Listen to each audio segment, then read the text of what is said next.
কয় যে হাওয়া যদি ঢেউয়া খাইতো তাহলে হাওয়ার দাম কয়টি হইতো। বিষয়টা এটাই।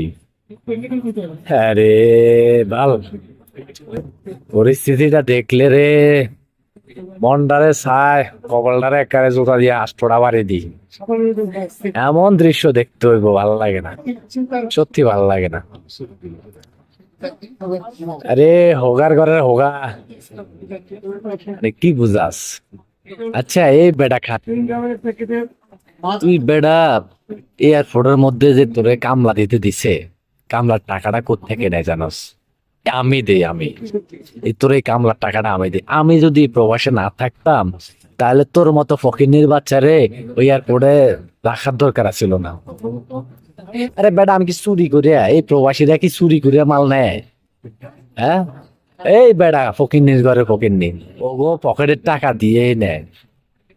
তোরা যে আইন বসায় রাখছ, তোরা যে সিস্টেম বসায় রাখছ, আরে বেটা পার্সোনালি দুইটা মোবাইল তো নিজেরও থাকে, তো একটা মোবাইল অন্য কারো নেওয়া যায় না? কারোর জন্য একটা জিনিস নেওয়া যায় না? সেখানে দুইটা মোবাইলের নিয়ম করছো। আমরা যদি প্রবাসে হাজার লক্ষ লক্ষ বাঙালি যদি না থাকতো, তোর মতো ফকিরের পুত্রে কে কে জিগাইতো? মেজাজটা খারাপ করিস না।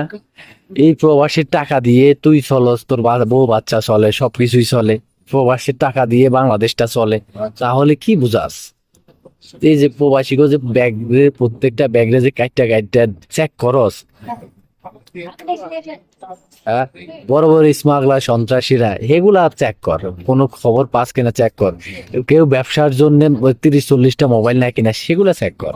কিন্তু 2-3টা মোবাইল, 4-5টা মোবাইল, এগুলা তো সমস্যা না। হ্যাঁ, প্রবাসী মানুষগুলা কেমনে থাকে? আর একটা ভিডিওতে বলছো যে প্রবাসীর স্মাগলার, এই পকেট আরো লোকগুলো আছে যারা কিনা বাংলাদেশ বিমানবন্দরে পালন করে। আগে প্রবাসীদের লাগেজ কেটে কেটে চুপ করে আছি, জিনিসপত্র বের করে চুরি করে রেখে দিত। এখন যেহেতু চুপ করে আছি, প্রবাসীরা চুপ করে আছে, নাহলে তোর মতো বালরে উড়াই দিব, ঠিক আছে? মোবাইল বের করে নিবে। ঠিক আছে আমি এই দরজার প্রবাসী অনু, মুন্ডুটা গরম কইরো না। কিন্তু পেকে গেছে। আমি জিজ্ঞাসা করতে চাই, একজন একজন প্রবাসী উড়িয়া ওটা বাট পার। তাদের কি পার্থক্য আপনি বুঝতে পারেন না? একজন প্রবাসী মাথার ঘাম পায়ে ফেলে যখন বাংলাদেশে যায়, তার নিজস্ব ইনকামের টাকা দিয়ে মোবাইল কিনে নিয়ে তার পরিবার পরিজনের কাছে যায়, আপনি এয়ারপোর্ট থেকে মোবাইলগুলো রেখে দিচ্ছেন। এইটা কোনো যৌক্তিকতা হইলো?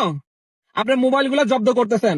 আমি একাই 3টা মোবাইল ব্যবহার করি। যখন আমি বাংলাদেশে যাব, তখন আমার মা বাবা ভাই বোন আত্মীয় স্বজন কেউ না কেউ তো বলবে যে বাপ, যখন বিদেশ থেকে আসিস তখন আমার জন্য 2টা মোবাইল নিয়ে আসিস কিংবা একটা মোবাইল নিয়ে আসিস। আর আমরা যখন মোবাইল নিয়ে বাংলাদেশ বিমানবন্দরে যাব, তখন আপনার মোবাইলগুলো জব্দ করে রেখে দিবেন। এইগুলা কি বাপের বাড়ির আবদার? আপনারা প্রবাসীদের ভিডিওগুলো ভাইরাল করতেছেন, প্রবাসীদের ভাবমূর্তিগুলো নষ্ট করতেছেন।